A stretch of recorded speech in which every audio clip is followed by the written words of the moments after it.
All right. And you can hear me all right, Dev? I'm just going to use you because you were speaking. Yep, Awesome. loud and clear. Thank you. And my slide, I just advanced my slides and my screen is doing all it's supposed to, correct? Awesome, perfect. I always hate when I get like 3 slides in and someone's like, hey, Sean, you forgot to resume share. So anywho, today we're focusing on the Genomics Workbench, specifically our long read tool set. Devin kind of said case study. I think this is a little more training and or so, at least my focus a little bit, but we do have a small subset of data that we will go through and whatnot. You could just imagine some of these larger data sets would just be a challenge to do in our hour and a half. Of course, it's important to have our legal disclaimer that these tools are intended for molecular biology applications and not intended for diagnosis, prevention, treatment of disease. Pardon me. Additionally, I just also like to point out, I think Zoom still looks like this on your screen. However, you should see on the bottom of this screen a chat, a raise hand, and a Q&A.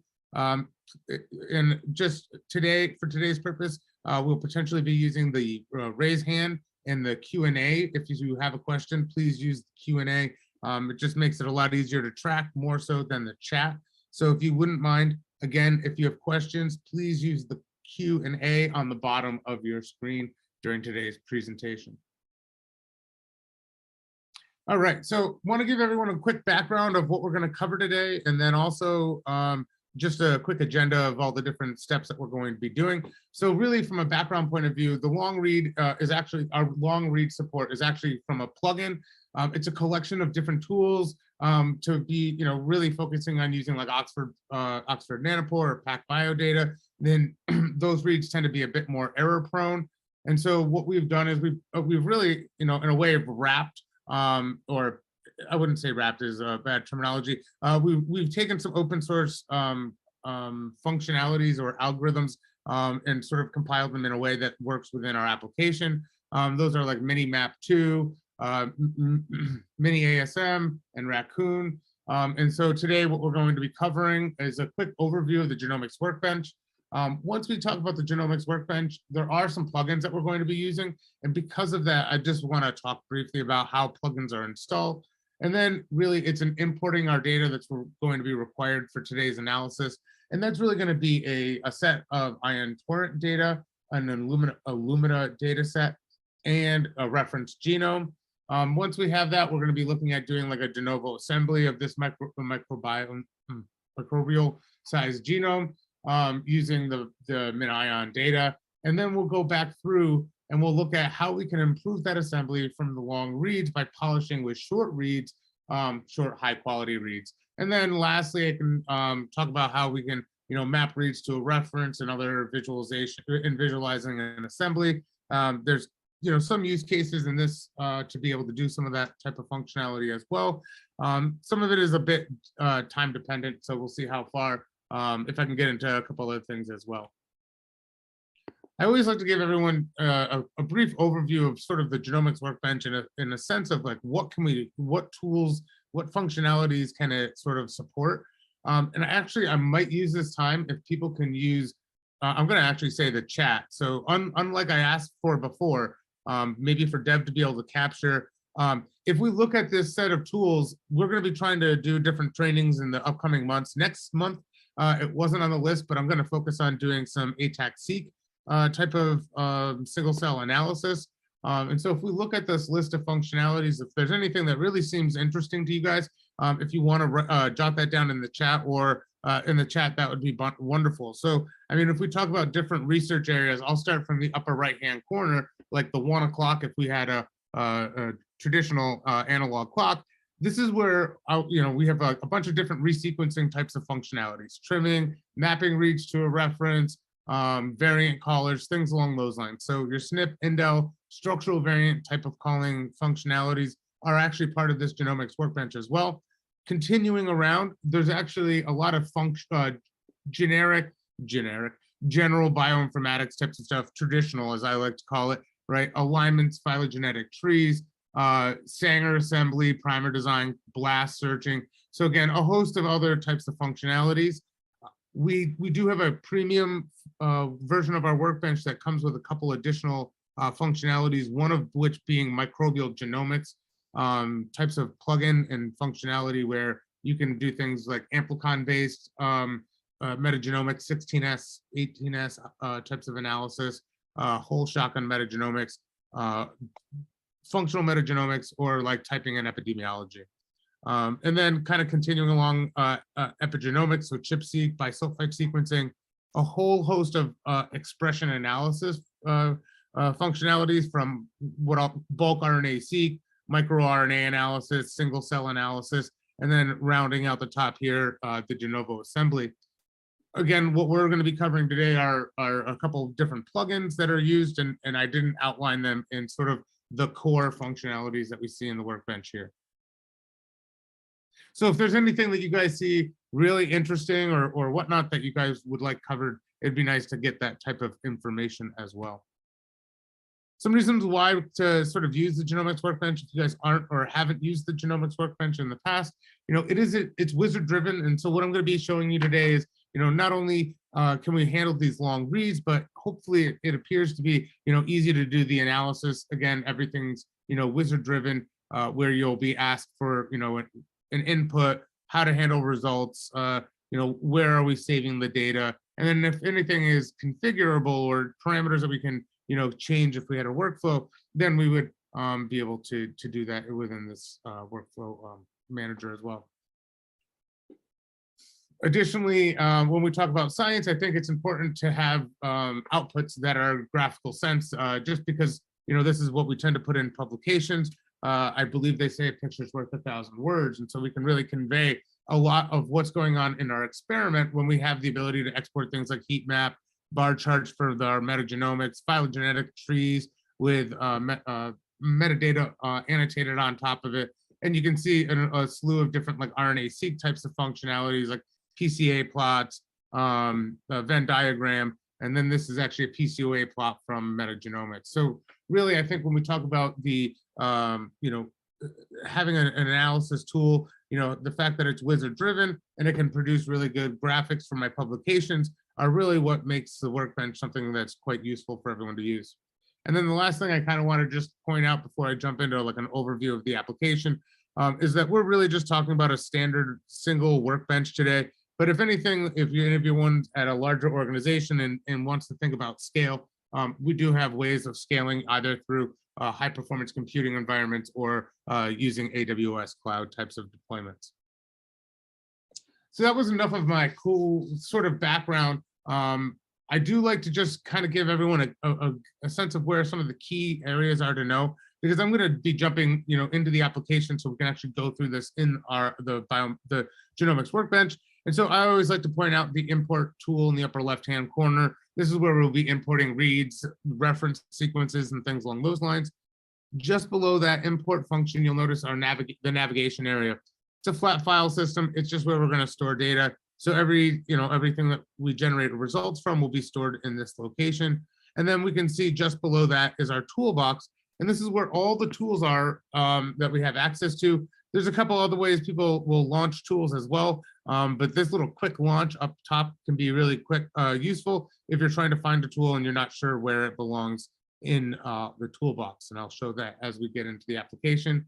And then the last area that I wanted to point out is just this upper right-hand corner. This is where the plugin manager is, where you'd be utilizing to install different plugins into the application. A reference manager for downloading model organisms, a download function for downloading sequences at like NCBI, SRA databases. And then we also see over here on the far right, the ability to sort of manage workflows, manage and or build workflows. So that's my quick overview of the Genomics Workbench. I just thought it would be kind of important just to give everyone a quick lay of the land and just an understanding of the other research areas that we can kind of facilitate within the workbench. Again, I mentioned that these are plugins, and so what we'll talk about is how do we install plugins into the Genomics Workbench to add that long read plugin and our whole genome alignment functionality.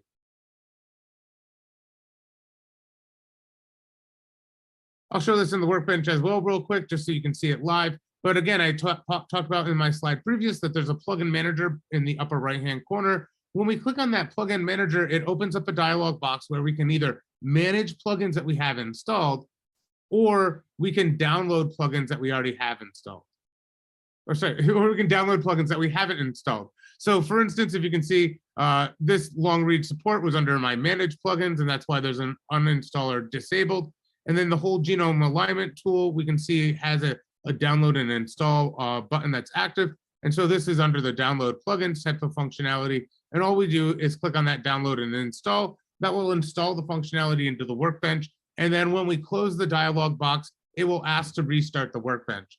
When we talk about the long read support, this is still in beta. I expect it to be coming out shortly. The functionalities that we can see within this long read support are going to be like correct long reads, de novo assembly of long reads, mapping long reads to a reference genome, polishing with reads, pardon me, and then RNA-seq for long reads. So the correct reads is obviously an error correction type of tool. One caveat to that, like we actually build that error correction of long reads into our de novo assembler, so oftentimes not required to do before doing the de novo assembly in our tool. But it does give you the ability to do error corrections and maybe correct data to go out and export into other tools potentially. The map reads to a reference, obviously, if we have a reference genome that we were looking to map our reads against, this would be the tool that we want to use. And what we will be using today is the polish with short reads, if you will, where we have a set of Illumina data, and we're going to use that after we've done the de novo assembly to really polish and refine the assembly that we generated. And then last, if you do have like Oxford Nanopore or PacBio RNA-seq data, there's an algorithm for quantifying transcripts and genes and transcripts for long reads specifically.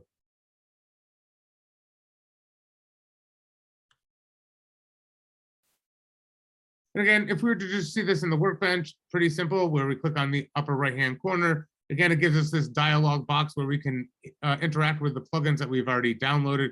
And again, because of for today's talk, I have all of these already downloaded, but we can also see other additional plugins that are available. If we look at like annotate with GFF, there's no additional like sort of information here in red. This is a freely available plugin. Something like CLC MLST module, you'll notice that this is a commercial plugin that requires an additional license. But if we install any of these plugins, so we click that download and install, you do need to accept the end user agreement. And once you've finished the installation, you'll notice it'll ask to restart the workbench, and no functionalities will become available until you do restart that workbench.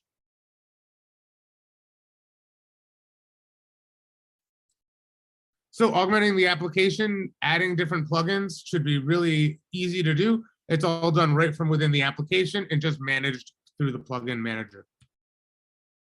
Now, I always like to have an output. So as I mentioned today, our goal is really to do some long read assembly and using some short reads to help polish up the assembly. And I always like to give you sort of a sense of, well, and the screenshot didn't come out as good as I was hoping, but what we can see is in this top read map or assembly, we can see all of these different tick marks in the red and the green area. These are representing errors within the genome or mismatches in the read. So this is actually an example of that assembly without doing any error correction. And we can see that once we've done some error correction, how the assembly has been cleaned up, where it would actually be possible to call potential maybe mutations, where we can see there's a difference in this location, a difference in this pileup of red reads. But again, what we can see very clearly is that, the assembly or the down here has a lot less errors in it. And that's because we are able to use the error correction and the polishing with the short reads. It's always nice, as I said, to have an understanding of what our goals are before I sort of embark on our journey. The data for today's talk is just from a study that examined the feasibility of using Oxford Nanopore to fully assemble and resolve bacterial genomes, including plasmids. So it contains long min-ion reads and Illumina short read sequencing data from 8 bacteria isolates of 6 different species. Today, we're really just going to focus on one of those just to make it a bit easier. And this is the species that we're looking at. And the strain has 1 chromosome and 5 plasmids. That contains, the sequencing data contains about 7,000 MinION reads with an average read length of 12,660 bases. And then we're also, like I said, importing a set of Illumina data that have been downsampled from 3 million to 300,000, again, just to kind of reduce runtime. And again, this is also available through a tutorial, so that way you can go through the same types of steps as well. And then lastly, we're going to bring in a reference genome from this specific bio project that we can use as a reference to do some additional types of functionality like a whole genome aligner and things like that.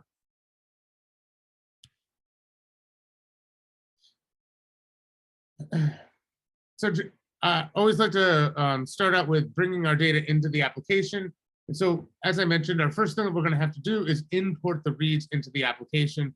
And so what we're going to be doing is using the upper left-hand corner where it says import, and then we'll break it down into several different options like standard import, tracks, your NGS sequencing vendors. Then you'll see like RNA spike and a whole host of other types of data that we can bring into the application. Today, we'll be focusing on Illumina, Oxford Nanopore, and the standard import. And the data that we're going to be bringing in is going to just be we're going to be importing the Oxford Nanopore data by selecting the file import Oxford Nanopore and adding the files from our FASTQ file. Once we're done with that, we're going to open the same import function, except select Illumina and import the paired reads for the Illumina data set, which contains an R1 and an R2, one for each of the sets of paired reads, one for the set of a forward and reverse for the paired reads. And then, as I mentioned, lastly, we're just going to use that standard import to automatically import the reference genome. And our sort of navigation area will look like it does down below. So as I said, importing and everything in the application is very wizard driven. So we'll just select our Oxford Nanopore as our first set of files that we'll import. And I'm just going to say add files. And you can see it just gives me all of my all of my file structure. And I will just set this update.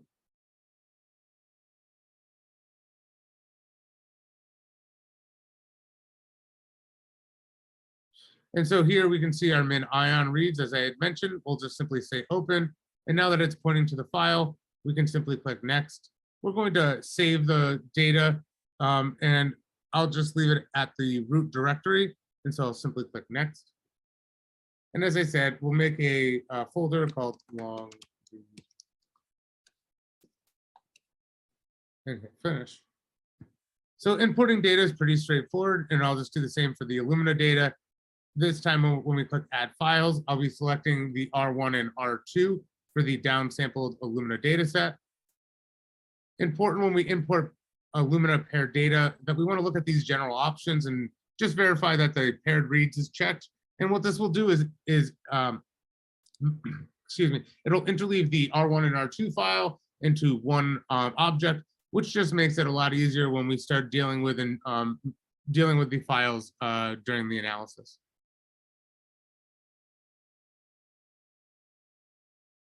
And now that I've created the folder, I'm just going to simply select the long read tutorial folder and select finish. And now that imports the Illumina data. And as I mentioned, the last one we really need to bring in is that reference genome. And again, we'll be clicking on the import, but now using the standard import. And I'm selecting this FAST file. And once again, I will simply select the long read folder that we are storing the data in.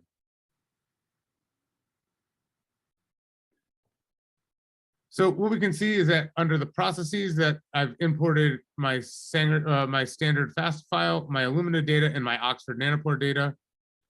And we can now look at that long read tutorial folder and see it looks exactly how it did in that slide where we have our MinION reads, our downsample Illumina, and our genome that we'll be using as a reference. If we want, we could of course double click on any of these objects and inspect the reads. And what you'll notice here is like the read name, the AC, T's, and G's, and the quality score at that position for the base. Additionally, as I mentioned, the Illumina data gets merged into one file, and we can see that with the name of the file looks like R1. However, it has parentheses in its name. Has paired in parentheses in its name. And we can see when we look at the name of these reads that it's the R1 and then the R2 for the same mate. And so what it does, if you will, it zippers those files together. And so you have R1 and R2. If there's any failed, reads, we would end up with like an orphaned file that contains singletons. And not much to really say, but we did import that reference genome. And as I mentioned, this is going to be 6 different sequences, one being the bacterial genome, and then the other 5 being plasmid sequences, excuse me.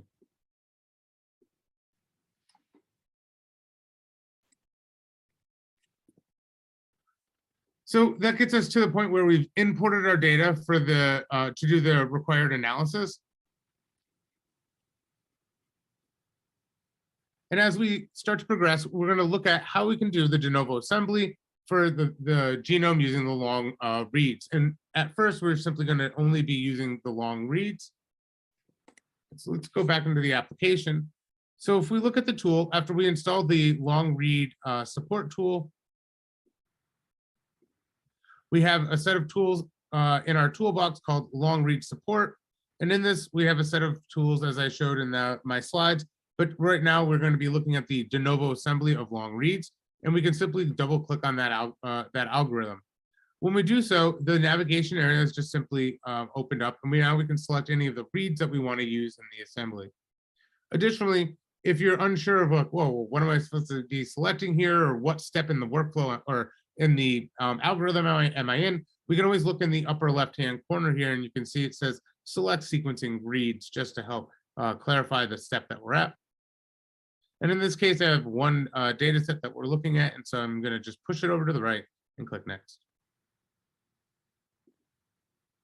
Now, when we get to the de novo assembly option, you'll notice that there's an option for polishing reads.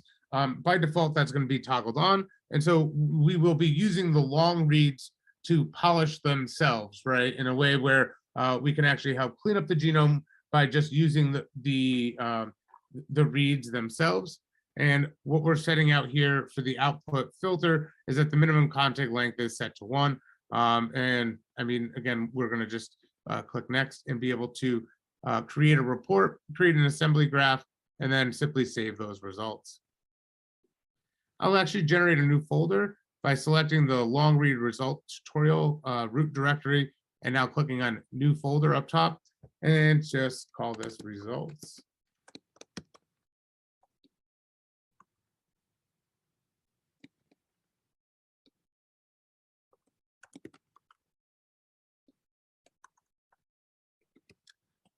Whatever we want, but I'll call it results with mid-ion only.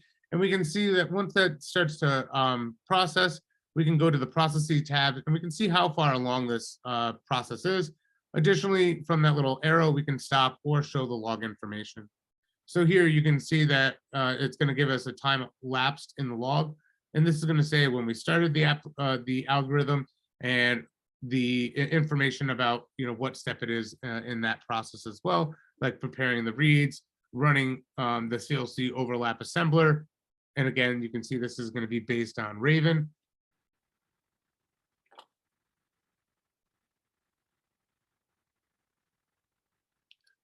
And just to give you guys a sense, I mean, again, we're looking at a bacteria genome, so it's not overly huge. But again, I am using a laptop from 2017 with 16 gigs of RAM to be doing this analysis. And I don't believe it takes much longer than just a couple minutes. At this point in time, if anyone has any questions or whatnot, it would be great to stick them in the Q&A. Gives me a quick time to give a glance at the Q&A if there's any questions that have come up.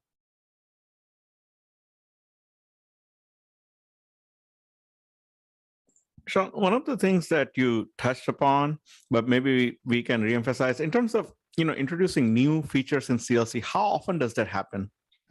Oh, well, the Workbench has at least one major release a year, sometimes 2, and also several point releases.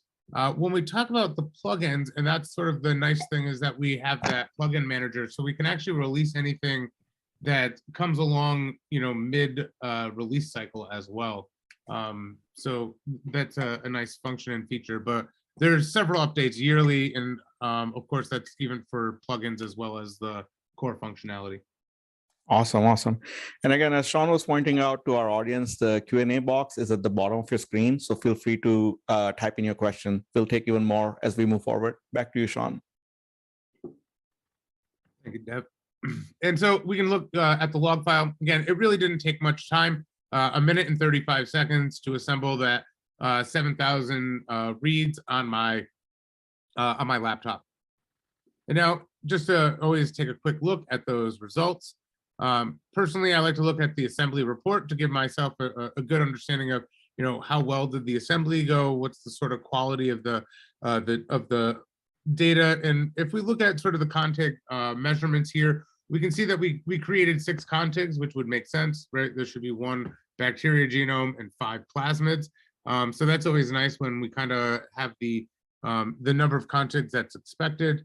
We can see the minimum length is about 3,100 bases, and the maximum length here is about 5 million bases. This is really nice as a sense to have a report of how your assembly went.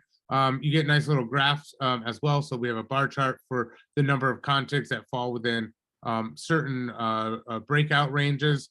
Additionally, the number of contigs that are created and their contig length sum as well.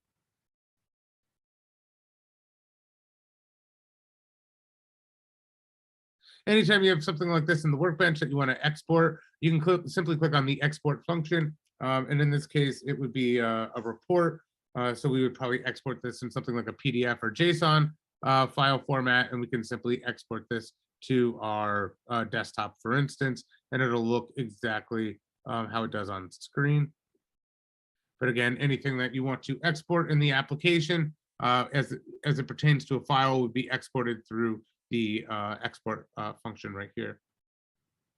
Additionally, it did generate a contig list. So all of those sequences are also generated as well. And we can see here that at least 3 of these are shown up as being assembled in a circular format. And these top 3 are shown to be in a linear format. And the reason why I can tell that very quickly is that the bottom 3, I don't know if it's difficult to see on your screen, but have 2 little carets at the beginning of the sequence, and those would also exist at the end, showing that there's a wrapping of that genome around the origin. So that's just a representation of what would a circular sequence. And so at least from the assembly point of view, 3 of the plasmid got assembled correctly in a sort of a circular point of view. 2 of them didn't. And then we have our sort of bacteria genome that we assembled. And then lastly, I kind of look at this as a table format. So there's several icons down here in the lower left-hand corner. One being a table, which just allows me to look at those sequences, the length of the sequence, and then also, what type of format is it in, linear or circular.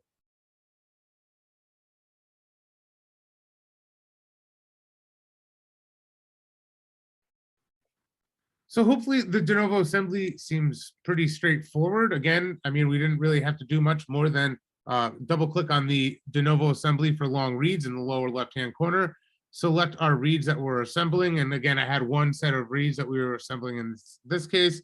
And so then once we clicked on that, we were able to, leave all the parameters pretty much as default, at least for this data set. And then, able to generate our 6 contigs and a nice report that we were able to use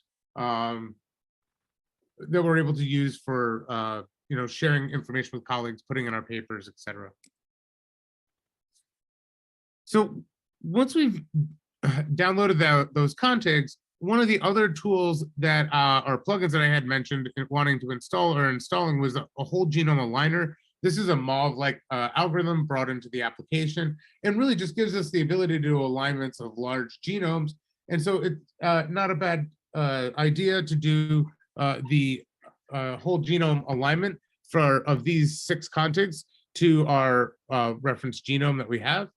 And so what we can simply do is create the whole genome alignment. And what we're going to select are the results that we just created. And so the results from my de novo min-ion only. And again, I'm going to leave everything as default for now, but what we can see are like, the minimum seed length, if we allow mismatching within the seeds, minimum alignment block length, and then rearranging the contigs. And the reason why, I'll leave them as default because it actually works pretty well for this data set and many others. But again, it's important to understand that, even though it's a GUI application, you as the scientist are able to make changes to how this algorithm behaves. And additionally, if you're trying to understand how something works, you can simply hover over. And if it gives you enough information, that's great. If not, you can always click on this help button in the wizard. And here you can see it brings us directly to the help manual for the whole genome aligner.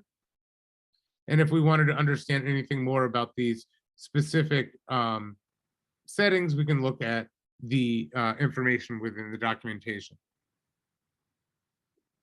So again, you can always click on that help button, but what I'm going to be doing is just using the default settings for today. And now I would just simply select a reference genome. You can see it already has one selected just because I've worked on this before. And I'll simply save the output here.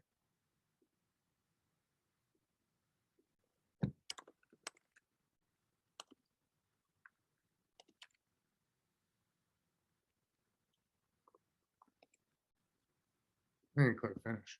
So again, this is now going to calculate initial mismatches and create us an alignment of our of all 6 contigs with the reference genome.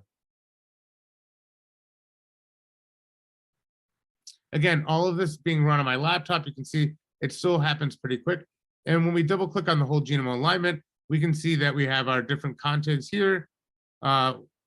Look, this is UTG 2140, and we can see this is our long read contig 2138. And so we can easily hover over these and see the different contigs that we created along with the reference sequence that it was matching to up above.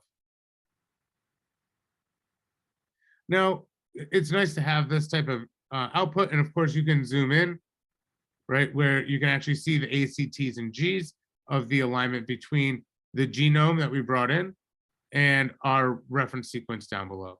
Or sorry, our contig sequences down below and our reference genome up top. Now, honestly, to look at these whole genomes, it's nearly impossible to go through and manually inspect these. So I generally would use create an average nucleotide identity comparison. This is going to allow us to see sort of the how similar are our sequence, if you will, and really be able to give us an idea of because we know that this is a reference to quality of our assembly. And so when we double click on the create average nucleotide identity comparison, the input is really just our whole genome alignment that we had just simply created in the step above. In this case, I'm not using any annotations. The reference genome I brought in was a FASTA file and really just contains ACTs and Gs. So I have no, annotations to really to sort of say, really just do the genome alignment around the CDSs or certain the gene tracks or something along those lines. So in this case, we don't have any annotations, and I'll simply open the output from this. And so we have the ANI, the average nucleotide identity, and the alignment percent. So that's the ANI up top and the alignment percent down below. And we can see here that our assembly is quite good, even without doing the polishing with the Illumina data, just because we do use the long reads to help polish themselves, where we have an average identity of 99.83 and an alignment percentage of 99.34. So these are just metrics that one would want to use to understand sort of the similarity between my reference genome and my contigs that I created during my long read de novo assembly. Now, we can definitely improve upon this. And so what we're going to look at doing now is, well, how can we do that with some of our ion torrent data? But again, just to summarize what we did to evaluate that assembly, is that we went into the whole genome alignment tool, recreated a whole genome alignment where we selected our 6 contigs from the de novo assembly. When we clicked next here, we were able to set the reference genome that we're using as our alignment. And again, I just left everything as our default settings. And that's how we were able to generate that whole genome alignment where we can visualize sort of, you know, where our contigs align to that reference genome.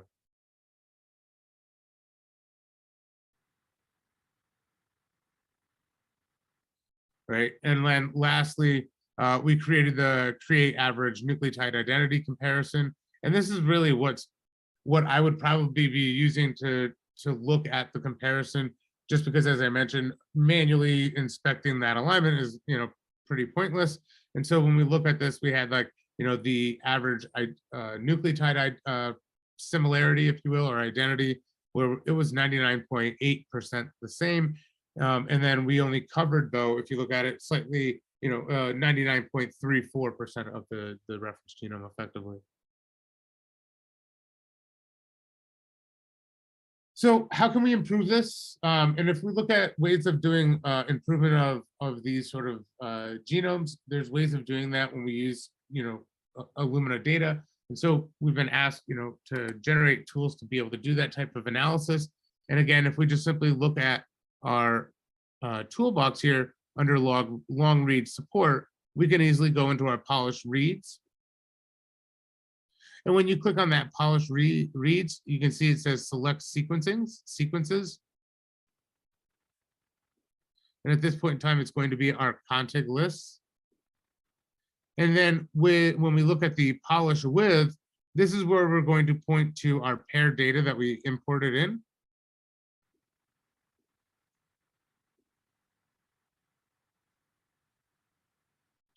And you can see here that there's like a raccoon parameter, which is, you know, the size of which a partial order of alignment is performed. And so it's looking at sort of a window size here. It might be an easier way to describe it, of how it's looking through that the short reads and matching them into the contigs. It doesn't matter. And so in this case, not going to include the unpolished sequences, just because, again, I don't think it matters in this case. And I'm just going to simply save the results. In this case, we'll select the root directory, that long read tutorial folder, create a new folder called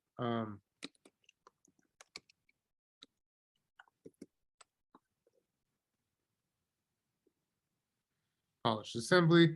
And now we can see it's actually taking the 300,000 reads and using our mapping algorithm, mapping them to the contigs that were created in our de novo assembly.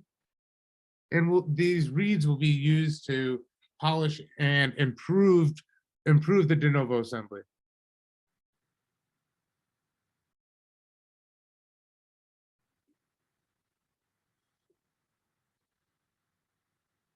I guess if while this runs, by show of hands, how many people have like Oxford Nanopore data today, or have PacBio data? If you have data, yeah. And so I know I'm talking about MinION data, but these tools can be used also with PacBio data as well.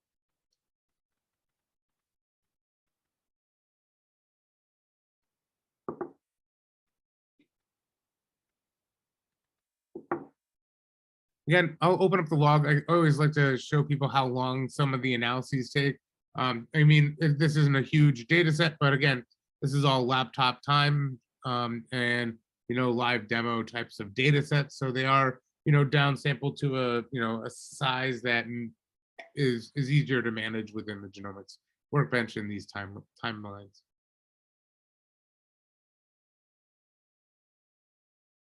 I guess by show of hand, has this been, I mean, is this at all useful? Or does it look like it could be useful for your research to have a tool to support your long reads? Sean, so for Mhm. that feedback, what we can do is maybe we can just launch this poll, right? So I this love poll it. has like both of the questions you asked, like one was about future trainings. So to our attendees, if you feel that CLC is something that can be useful to you for your different analytical pipelines, and you want to see future trainings in other topics like RNA-seq, single-cell RNA-seq, different types of microbial pipeline, let us know through poll that is just launched. And the second question is exactly what you ask right now, Sean. Perfect. Yeah, it'd be great if you guys could answer this, just because, we plan on doing some more of these types of trainings in the near future. As I mentioned, ATAC-seq, we have gotten asked by a couple of different organizations if we could support. And so that was something I wanted to add. And then, again, for, it's just fun to have presentations or, these types of meetings that are more useful for everybody.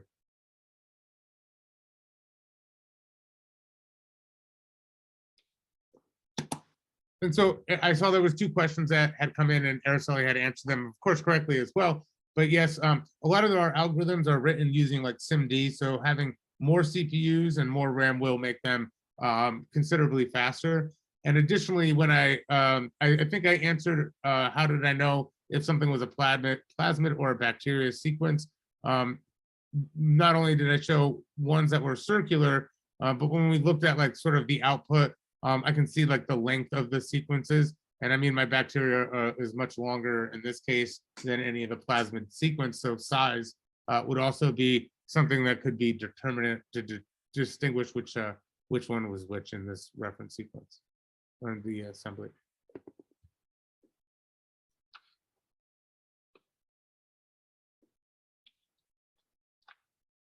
All right. Is it, we got about at 50% of this mapping, which doesn't take much longer from this step forward.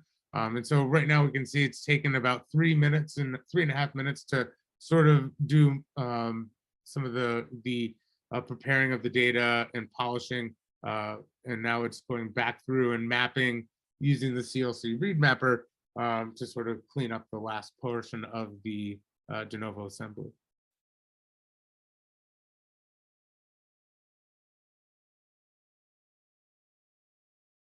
We're almost at 100% participation in the poll. And it looks like a pretty even distribution of functionality besides RNA-seq.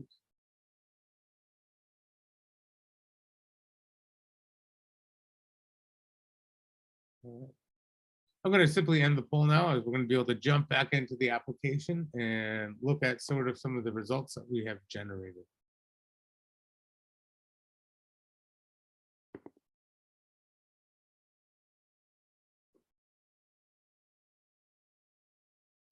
There was an RNA-seq training that Dev had included in the chat as well.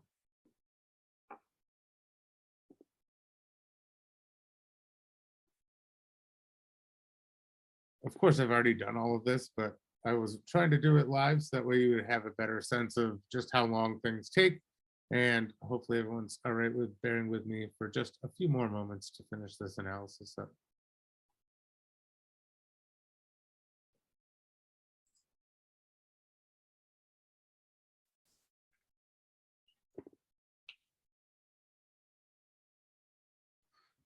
And while we're waiting, Sean, it looks like one of our attendees had a really interesting question. They wanted to know if it's possible to assemble long and short reads in one process, or is it better to separate them like you've demonstrated here? Well, I'm gonna get to sort of, I normally wouldn't run this as one step and then the next tool. So it depends.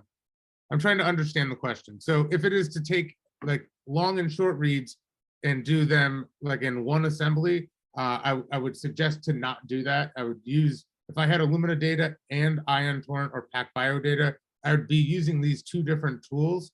But when we talk about, and it's sort of not a bad time to do it. When we talk about importing these plugins, some of them come with template workflows. And in fact, the long read plugin does come with one. And you can see here, there's actually a workflow for doing long read and polishing with short reads. So to kind of answer your question, there is a workflow, and I would have just said, hey, do this, but then it would have taken me like, 5 minutes, and then we wouldn't have been, I just thought it would be nice to separate them, just because it allows me better time to sort of talk about each tool. And then at the end, I was going to just say, simply run this, and then you wouldn't have had to do those separate steps. But you'll still notice that there's a de novo assembly and then a polishing. So I could take that question two ways, where one way was really like, I don't even do this, polishing step, and that these short reads, if you will, right, go right into this de novo assembly, and I don't do this. Where that wouldn't, that's not as efficient, because you end up with a lot of reads in this sort of, it's just not as an efficient way of going about it within our tool. So I would simply use this workflow though, and when I run this workflow, it'll just ask me for my long uncorrected reads and my short reads, and it will output just polished contigs and a sample report. So to answer that question, I would still do it as it's still two different tools, but I would simply run the workflow. Awesome. Thank you, Sean. Yeah, it's all right. You kind of spoiled all my fun. That was my last slide. I was going to be like, well, why would I want to do this as separate tools? But it goes right along with that question and makes total sense to bring it up then as well. So it was just more of having fun with you, Kyle. So we can see from our polished assembly, we can look at that similar report where we can see, information about the what I really looked at, like the number of the number of, mapped reads, polished windows, and just sort of the metrics that we can see here for your sequence statistics. So again, still 6 contigs. Our maximum length increased a little bit, as well as our minimum. And so with those short reads, we were able to, clean up the assembly a little bit more. And honestly, just to do sort of a quick comparison of it, what we can easily do is come in and create another whole genome alignment, and this time incorporate our polished assemblies and our de novo assembly without the polishing with the short reads to the same reference genome. And I'll just save this real quick.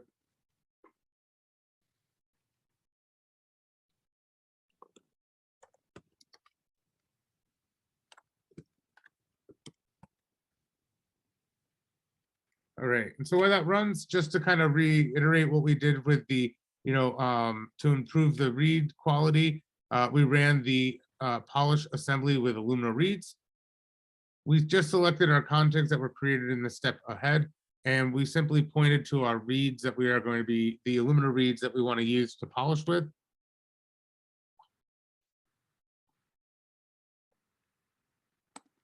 And we'll look at this in a moment. I guess I can just show you the output here. So if we're looking at this output, we can see our contig list up top. So that was our first run. Then we have our polished list, and then we have our reference genome. And if we look at sort of again, that ANA, so the similarity and how much of the genome is covered, what we can see is that with our polished, right, we actually improved our AP. It went from 934 to 99.57.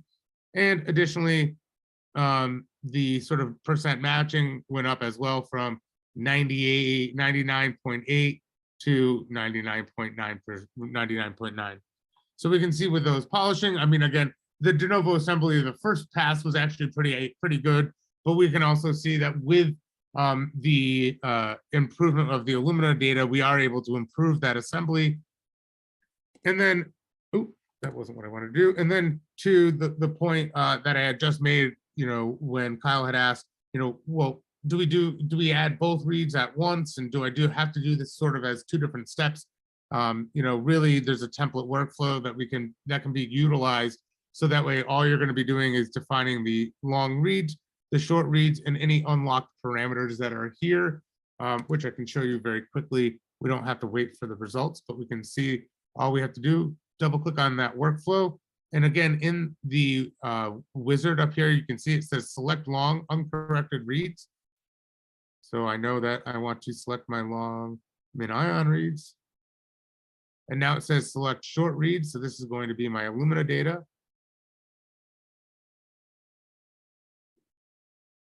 And now you'll notice that for the polished read settings, it says include polished sequences. I can either yes or no. And then I can see that there are locked settings. So the default workflow is just locked down to the default settings.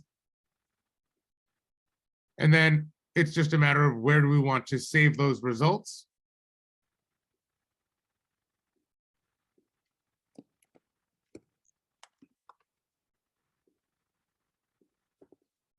And you could imagine that if my goal was to just simply say, hey, just run that workflow, and all you have to do is point to this and this, it doesn't really lead to a long sort of training session and give you guys a sense of all the different reports that are made and things along those lines and parameters that you have access to. So again, that workflow is just simply leveraging the tools that we had described today of the de novo assembly and the polished reads with polished reads. And then it just simply exported one set of polished content. So I wouldn't have to do this as multiple steps.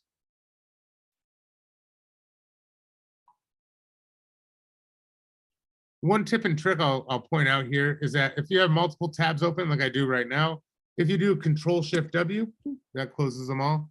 It makes it life a lot easier than closing a bunch of different tabs. All right. So one last kind of area I wanted to just talk about briefly was, how do we, maybe map our reads to a reference and visualize the assembly? And in this case, what we would want to be utilizing is the map long reads to a reference.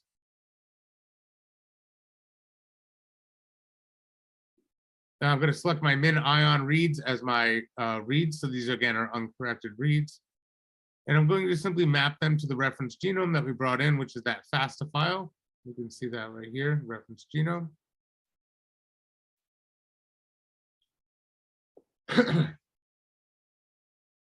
And so just some parameters here, depending on the types of organisms that you're working on, you can see that it does allow for enabling like spliced reads, if like spliced long reads. So if you were dealing with a genome that had spliced transcript, the assembler would allow for sort of gaps between where the read was being placed. That's not what we're dealing with in this case. And what we have are like the ability to change our match score, our mismatch cost, our gap open cost. So again, we try to give you guys a lot of those parameters so you can be able to change the algorithms on the change how the algorithms perform. And again, if you hover over them, it gives you sort of the range that they're allowed to be in. And additionally, if we click on our help button, we can look at how those parameters are actually sort of being utilized. So again, we can see, match score. So every match that you would get, you would end up with a plus whatever value that we put there. If you have a mismatch cost, again, whatever that value is going to be utilized as a penalty score in the overall alignment for the read to the reference genome. In this case, I'll just simply create a standalone read mapping. I'll collect all my unmapped reads, create a report, and just save those outputs.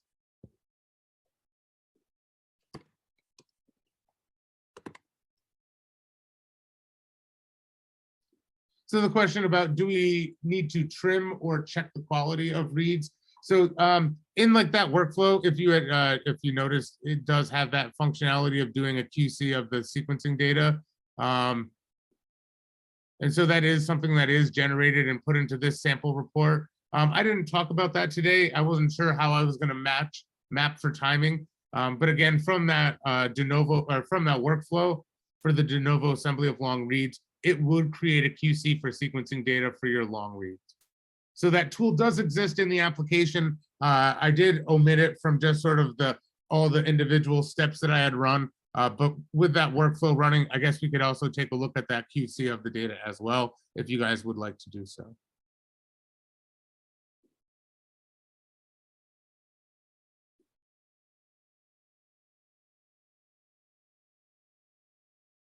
So the read mapping is finished. So we'll take a quick look at the output that we have from the read mapping. And really, I like to look at the report first, just to get a good sense of, how many, again, we had 6 references, what was the average length, the number of bases in the as the total, how many reads mapped, right? We can see that out of the 7,000, I mapped just about 600. I mapped almost all of them, mapped 6,996, sorry, which was 99.3% of my total reads, but it actually covered 99.73 of the bases. So again, it just gives me a good sense that I wasn't really missing anything in my sort of assembly, right? All of my reads are really mapping to this genome, covering this genome quite well. So it can be used as sort of a litmus test in that sense. Additionally, we can actually inspect all of the different chromosomes that were assembled. And here, again, you can see the consensus length. And so this longest one in this case is going to be the bacterial genome. And we can see that the majority of my reads are what mapped to that, which was 6,298 with an average coverage of I'll call it 15x. Additionally, we can see, other genomes or other contigs or plasmids that were sequenced here as well.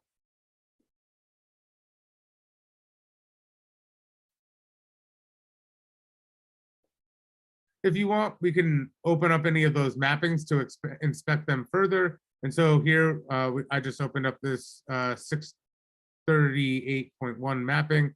And we can see here that the reads map over this origin. And just to give you a sense, when looking at sort of this read mapping, red represents a reverse read, green represents a read mapping in the forward direction. And any place that there are differences, we can see, those will be highlighted in the read. And so there are some places where we have, mismatches between the read and what is being called in the reference and in the majority of the other bases at those positions.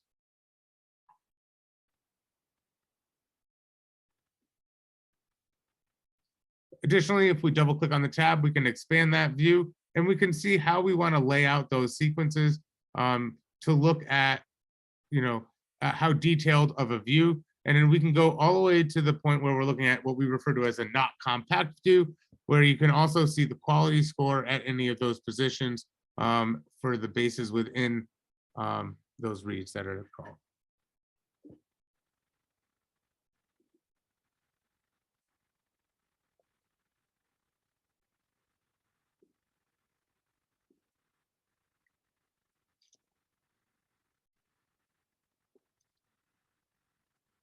So again, just from the mapping our reads to a reference as just trying to show another tool that's within the long read functionality, we can see that all we had to do is, again, double click on our tool within the toolbox, select, in this case, the MinION reads, and define the reference genome that we wanted to match or map them against.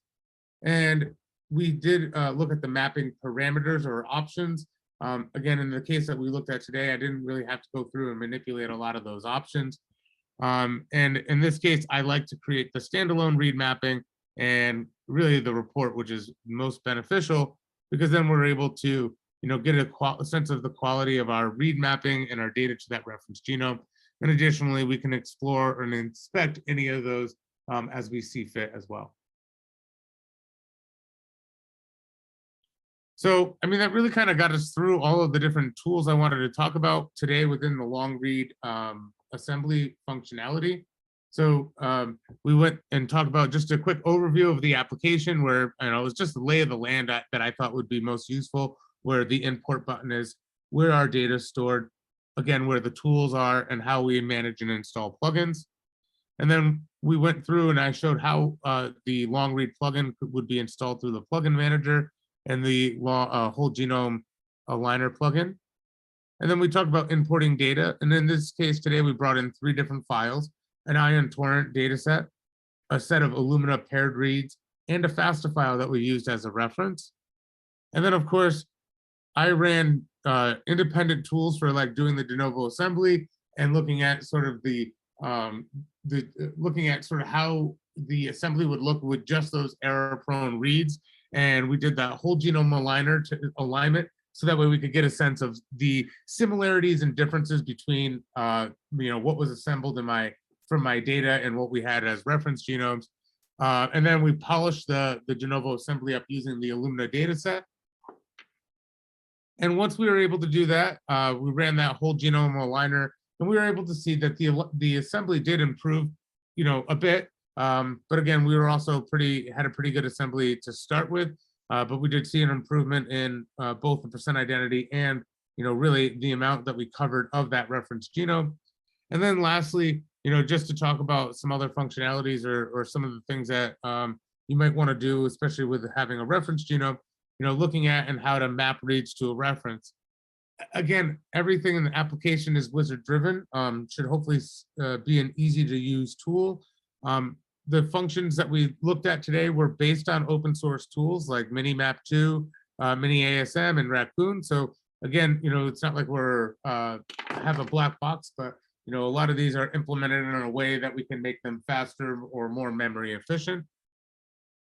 And the last thing that I'll leave before I just open up for some questions for the next 10 minutes would really just be, just to keep in mind that there are a lot of applications and research areas that we can support within the Genomics Workbench. And so, if there are other areas that you guys are interested in or have projects that expand more than just long read, the Workbench could be a tool that would be useful for your research. Thank you so much, Sean. So as Sean very nicely showed today, like in terms of long reads, scientists can do many different things using CLC Genomics Workbench. And accordingly, I'm pasting some tutorials in the chat box. So please feel free to check them out. And also another thing I'm pasting is the SurveyMonkey link. So if you like something about this training, or if you have a suggestion what we should do in future trainings, please feel free to let us know. It's a very short survey.